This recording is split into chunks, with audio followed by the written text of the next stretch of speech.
Now that the smoke has cleared and the dust has settled off of Alexander Usyk's performance against Rico Verhoeven, what does Verhoeven's performance mean? Seeing that he really took the heavyweight champion to task. This is something that should be closely looked at and assessed, but not just by me, but by everyone who watches boxing.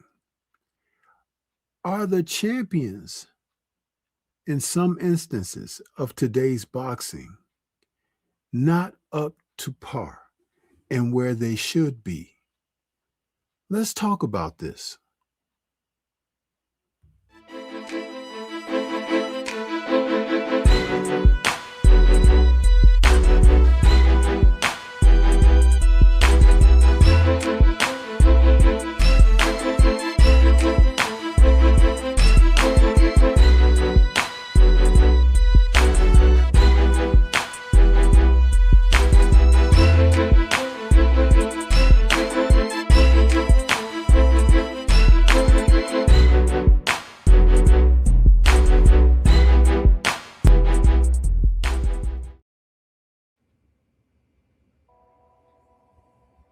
When it was announced that Alexander Usyk would be taking on Rico Verhoeven to defend his WBC heavyweight title,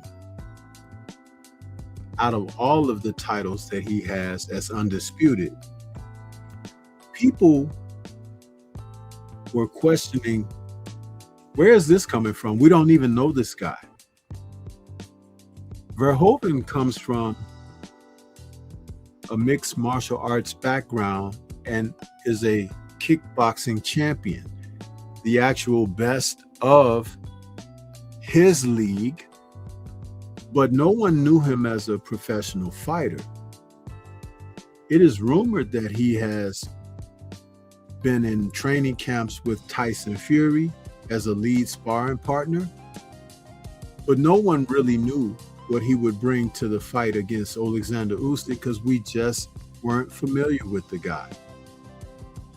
But one thing we can say about him, as soon as they were in the ring against one another, Verhoeven from the Netherlands is an imposing figure at 6'5", but with the bulk that he has on his physique, he looks like a before and after over Alexander Usyk, who's 6'3". Now, Usyk is the elder statesman, believe it or not, at 39 over Verhoeven. And no one expected Verhoeven to come into the battle with the size that he brought and be so light on his feet, with a daintiness of movement that befuddled Usyk, that gave him issues. Usyk couldn't have the advantages of his southpaw position because Verhoeven, being a kickboxer, can fight out of east and west, meaning orthodox and southpaw. So it eliminated immediately Usyk's southpaw advantage. But also was the strength and power that he brought, where he had enough fast twitch muscles to land shots on Usyk to not only surprise him in some instances, hurt him in others, and stop him in others. When I say stop, I mean when Usyk would get started trying to do something, Verhoeven could stick a shot out there or counter with a shot, and it would make Usyk pause because he didn't know where the follow-up shots would be coming from, and the punches to the body hurt Usyk once again, doubling him over, and he did in one instance get cleanly hit to the body where he tried to say it was low. Usyk's Achilles, people, is body work against him.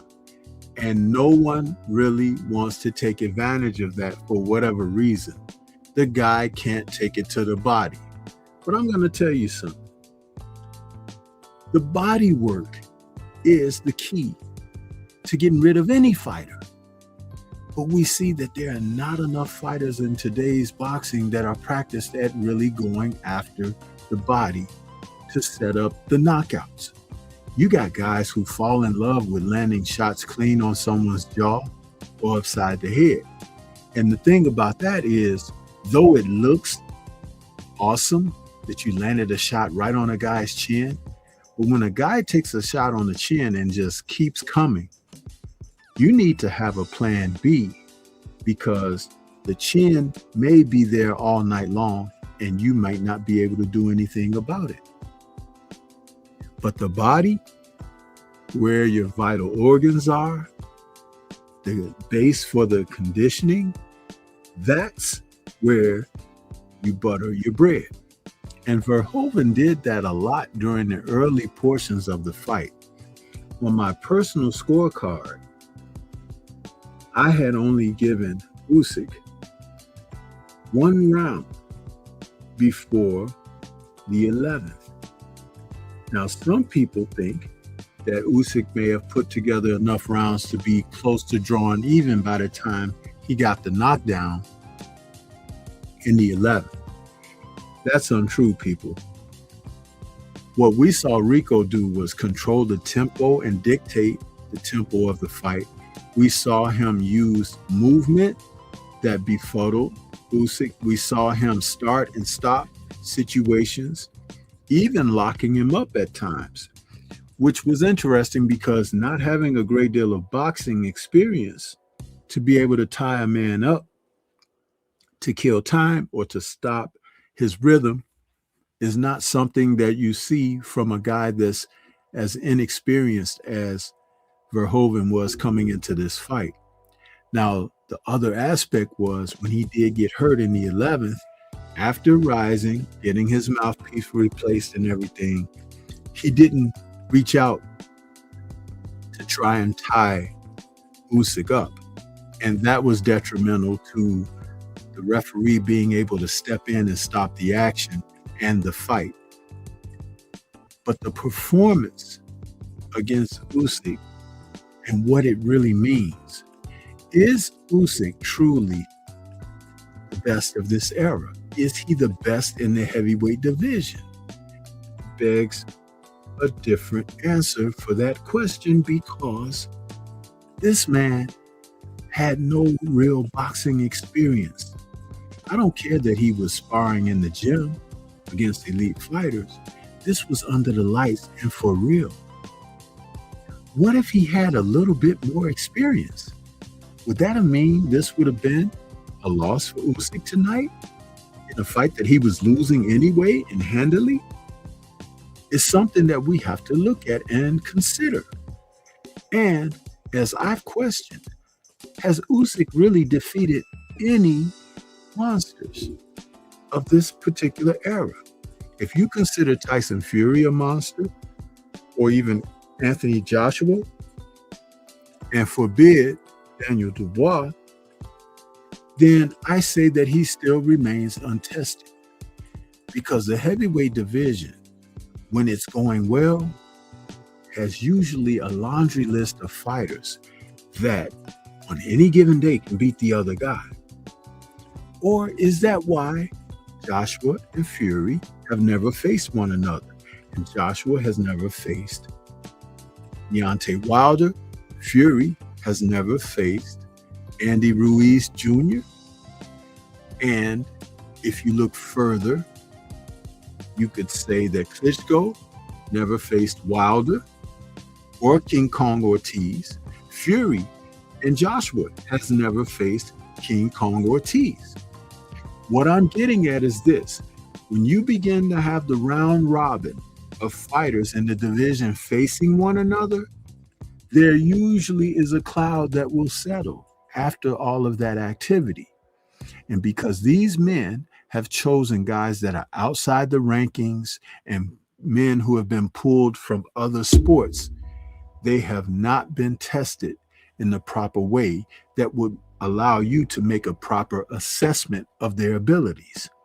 And just because you've defeated a guy who had a name doesn't make you the man. The tools that you have to unsheath to get the job done is what asserts you and places you in a position of achievement and accomplishment. And somehow along the way, we've lost that in the sport of boxing. We no longer challenge people to be the best. They never challenge one another anymore to be the best. And the critics and the analysts look at these guys and they just fill us with rhetoric about being stars and nothing of substance. And this is why you can see a guy like Rico Verhoeven come into a sport and challenge the heavyweight champion of the world and have him on his heels until he needed assistance from a referee, an opportune moment to stop the fight so that Usyk can remain an undefeated fighter and retain his heavyweight championship. But what do you think? This is Stormy B Man. Shout out to the mighty LDBC and Liberated Perspective, a third eye view of the world. For more content such as this, please like, comment, subscribe, and share. Let me know what your thoughts are about this fight and how it played out. Peace to everyone out there, and everyone please remain safe.